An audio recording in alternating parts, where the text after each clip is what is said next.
Hey everybody, this is Carl back again to finally wrap up Yu-Gi-Oh! 5Ds.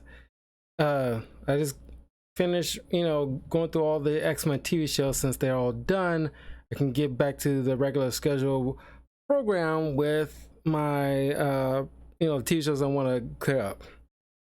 Uh, After the whole situation with going through all the JoJo Bizarre Adventure stuff, because initially when I started doing these TV show reviews, I figured like, oh, I'll go through one.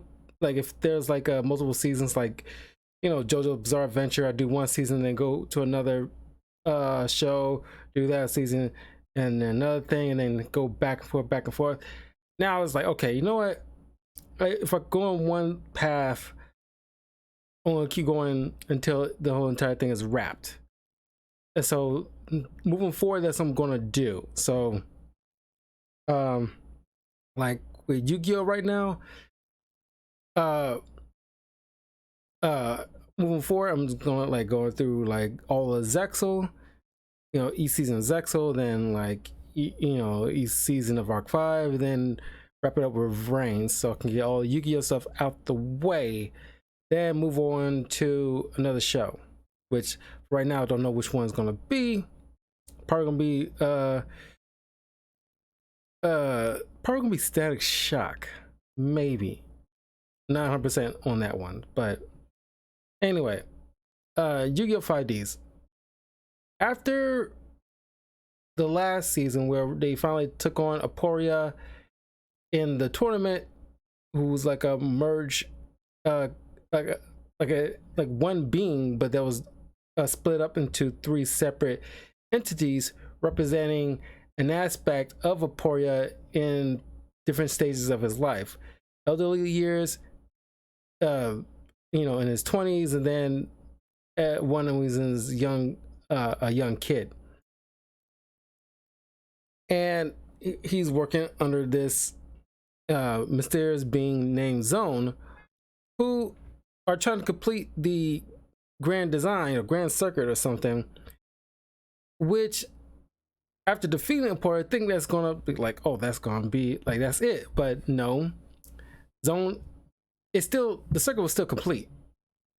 uh Zone, who turns out to be not Yusei per se, but some guy in the future who, upon, because during a chain of events what led to the downfall of humanity, and more specifically New Domino City, where Duel Monsters like kind of ties in with the Bonds Beyond Time movie, where Paradox uh, was an association with Zone and Aporia, where they see like the future of humanity is devastated by the events of what Duel Monsters uh kicked off with, where so many evil people utilize Duel Monsters to cause utter devastation in one shape or form.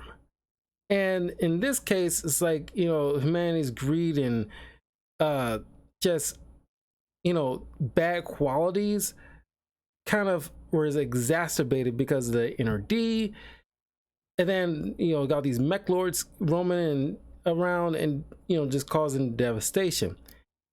So Zone's mindset is like, okay, we will bring Zone's present, or Yusei's future, to the present timeline and have it like crash into each other, cause like destruction of New Domino City earlier than it would be in the original timeline. Figuring like, oh well, we'll eradicate all this mess way beforehand, so humanity will start from the ground up, where they'll be working together and more harmonious. And then all this mech lord devastation would never even occur. But as you say, Vincent got into a poor, well, not even just you say, but his friends got into Aporia's head, saying like, no, like the future isn't bleak. if you know what's going to happen, then we can make strides to try to prevent that, apocalyptic features from ever occurring. We can change people's hearts and minds now that we know. So Sherry managed to get underneath the sway of Porya's, by extension, Zone's, mind, or get underneath the sway of Zone. And I was like, oh my god, man, Sherry is kind of like a dummy in this, like, because yeah, she's not unlike with Batman, still like that hurt kid who lost her parents. And so, unlike Batman, she didn't have that tragedy push her into, it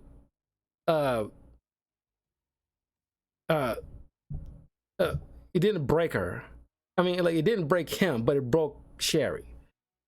And she, thanks to Crow and Akiza, managed to get through to her.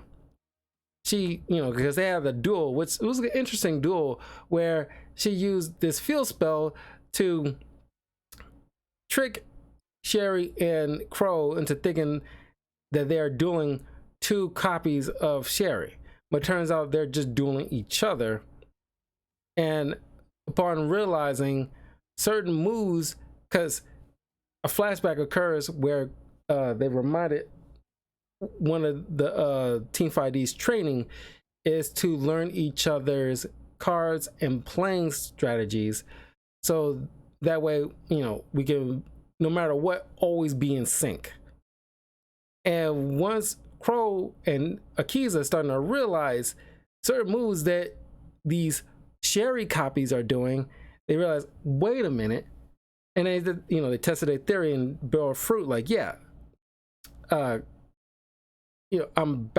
battling each other, not Sherry.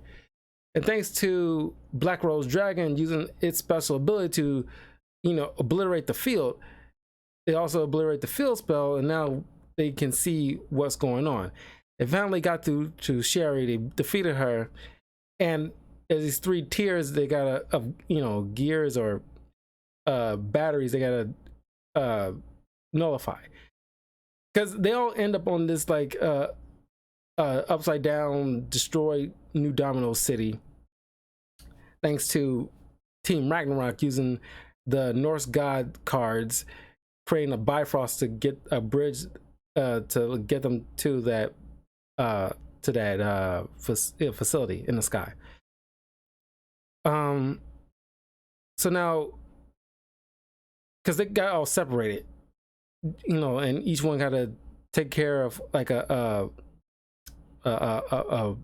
gear. These three, they're trying to make it to the top where Zone is, and they're trying to stop the negative inner D from causing the destroyed New Domino City to crash into present day New Domino City. So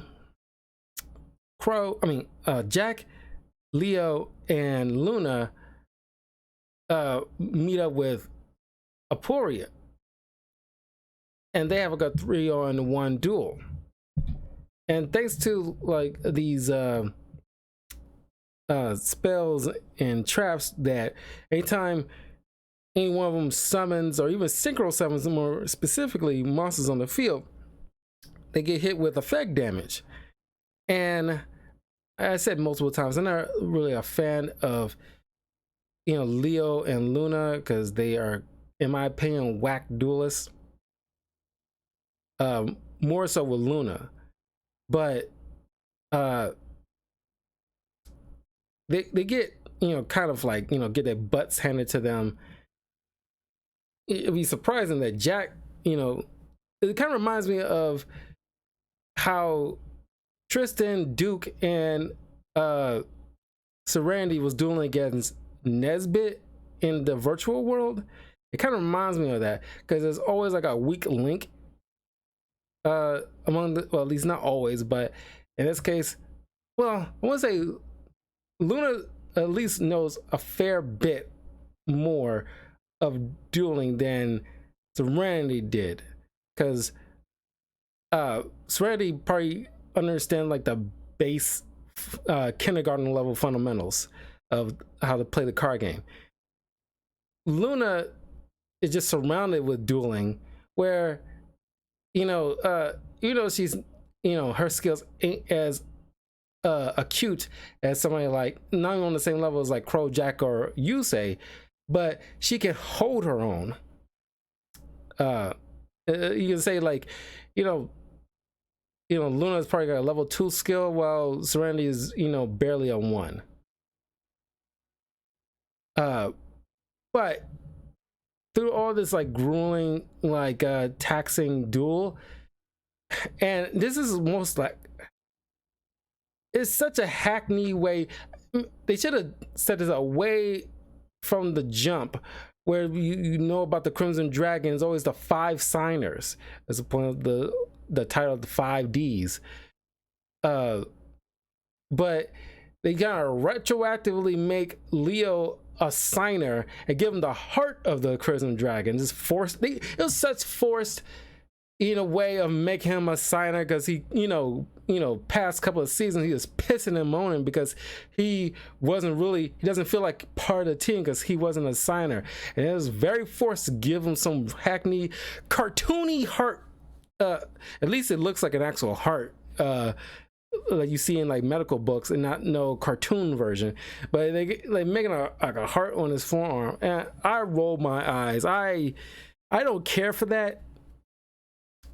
I mean, I would probably at least respect it a little bit more, where he gets the same sign as Luna, considering they're twins, and just borrowed it for this particular occasion, given how grave the situation. Because like Luna is like kind of passed out, and the Crimson Dragon, find like, okay, well, you share the same blood, so we'll just substitute her with you for the time being, just to get you through this. I would have respected a little bit more. This seems so lame to me. I'm sorry. But they managed to beat Aporia because his powerful dragon, and he managed to get like his own 5D dragon, whereas a power tool dragon, but it looks like an actual dragon, not a mechanized one. And thanks to Leo, they managed to pull a win. It's part of the first win Leo technically gotten out of the entire 5D series. So good on him. So they managed to get another gear down to slow down the crash. Then Yusei and Bruno has some kind of like duel, just to kind of really hammer home to Yusei to learn the Accel Synchro and perfect it for his final match. And since Bruno technically was from the future, after he lost, he ended up disappearing. Because considering how time travel works, like the devastating effects of what transpired in the future, as a result, at some point along the line, Bruno became who he was, but without that devastating future, the Bruno that we know ceased to exist. Anyway, it's down to the final match between Zone and Yusei, and it turns out like Zone is, like I said, like some guy who sees records of Yusei and how he pulled everybody together, and it's like, okay, we need that guy again. So he went through some kind of surgery to change his appearance to look like Yusei, use Stardust Dragon cards to rally people, and for a while it worked, doing what Yusei probably would have done, but it didn't last too long, because everywhere else in the world, he couldn't be everywhere, and it still like went to crap. So he realized, okay, none I'm doing here and now in the present is not working. So then you will see him like gather Paradox and Aporia, then set up the Iliaster thing, and time travel and try to change things in his own way. And this is the first time, because if you play any of the Yu-Gi-Oh games like Master Duel or the one that came, not Lynx, but the one that came before it, like I played, crap, I'm blanking on this, but there's Time Lord cards where the powerful cards with 0 attack and defense, but you can attack a person directly and it cause like a different effect where you lose, opponent lose half their life points or send all the cards on the field to their deck, something like that. Very hard to play against. If you're playing Master Duel, you know what I'm talking about. But thanks to Yusei's friends who gave Yusei all their Synchro Dragon cards, and he used those to help him get through the duel. He even had, it's kind of like a very Naruto moment where, you remember Shippuden, where Naruto sees his parents in like the, outside of space and timescape to talk with them. Yusei has that moment when things got really dire to talk with his father, and just kind of smacks him to gets Yusei to his senses. Just like, you can do this, I believe in you, like, hey, I'm your father, like I'm always on your side, I'm always here for you, you can do this, don't wallow in despair. So Yusei, using his friend's cards, managed to pull off the ultimate synchro, or summon his Stardust Quasar Dragon, and it really took out, he finally took down Zone and stopped the collision course of the future city into the present city. And so it all, like, everything went back to normal. But now sometime later, at least was like a year or so later, where people going off on their own paths in life. It's kind of like the same way with in Dark Side Dimensions, where you see Yugi and his friends about to graduate, and each one wants to go off on their own path. Like Taya wants to become a world famous dancer. Yugi wants to run his own gaming store. Joey wants to be famous famous duelist. So here you got Akiza getting out of the dueling school and wants to become a doctor. You see Crow becoming like a police officer, and then eventually joining a new dueling team, and then wants to go solo. Leo and Luna's parents contact them. It's like, hey, we need you to come to the States with us, live with us here. Like, why? Where were you this whole time? We still don't see him, but they, like, you haven't contacted them this whole time. You do your research, and their parents are like rich, either rich or I'm pretty sure they're just extremely rich, but I could have sworn they into like politics or something like that. I'm not sure, but it's like, they're useless parents. So they go off to the States, where they grow up and they got a little older, and eventually Leo become a professional duelist. And Jack, decides to be king of dueling globally, take his like stuff globally. Which I kind of feel bad for Carly, because I kind of see him and Carly together, but she and that female police director and that cafe girl all still bicker amongst each other who will get Jack. I forgot what like Yusei's like because he's like a scientist now. He's helping, correct the inner D bunker to make sure it's like the renewable energy won't go into a catastrophic, issue. Won't have catastrophic issues for the future. Make sure that he take the heart to what Zone and Paradox was telling him about the devastation what dueling and Inner D will cause. You make sure that tweaking a lot of things to make sure that won't happen. And clearly, you saying the Keys have feelings for each other, but they don't express it, drives me freaking nuts. But that pretty much wraps everything with Yu-Gi-Oh! 5Ds. It's kind of short, but the way like the series was handled when I was watching it on Hulu way back when, it was broken up in kind of weird parts, and when watching anime, I gotta make sure that it's like especially Yu-Gi-Oh! I'm watching a whole entire thing to make sure they're one solid season, no matter how long it is. Whereas 20 to 40 episodes doesn't matter. I want to make sure it's one solid thing, so that way when I put up the thumbnail, it'll be a little more accurate.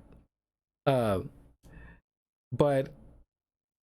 anyway, they all drive off on their, roller skates or bikes. Before the road forks, they all like high five Yusei, saying their goodbyes, and the Crimson Dragon, since his work is already done, there's no more Darksiders, no Iliaster situation.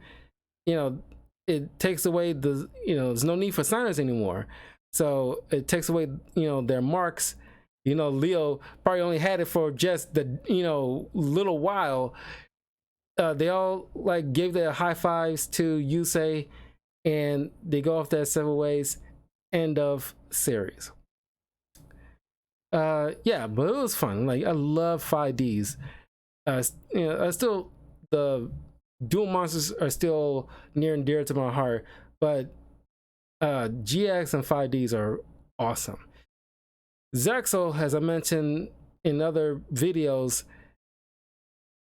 there's not that they're terrible, but you can see, in my opinion, that not necessarily a dip in quality, but it's like a parody of it. It just turned as, I'm not sure it's just new directors or somebody behind these things, but it's like Zexal getting to like Arc 5 especially feels like a parody of Yu-Gi-Oh!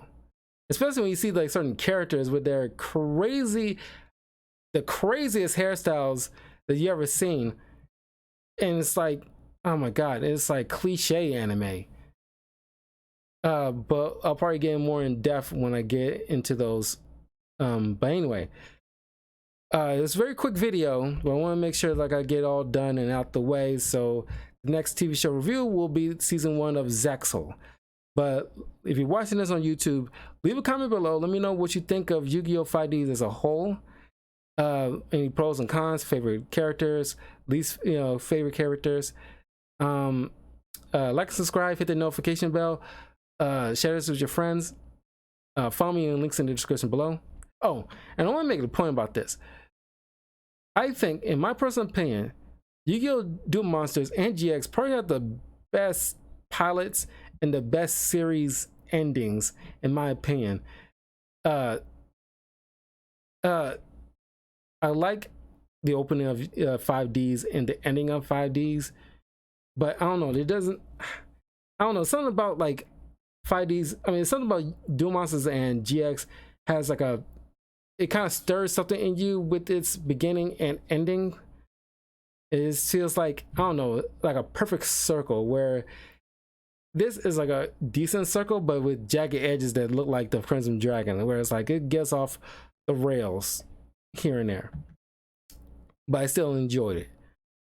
But I kind of wish I still had that same feeling when the ending wrapped up and see everybody high-fiving each other and going off their ways. Some people might still enjoy it, but it doesn't give me that same reverence I have as like Yu-Gi-Oh! Yugi and Atem, their final duel and saying their goodbyes, and Jaden and Yugi dueling each other and revitalizing Jaiden's love for dueling, that gave me that warmed my heart a bit. If you know how the final season of GX ended, which I did like a spoiler review on that, you can check out on that on the YouTube channel. But anyway, I will see you guys in like 5 to 10 minutes, where I'll be covering my movie spoiler review, X-Men Days of Future Past. So look forward to that, and I'll see you all soon. Peace.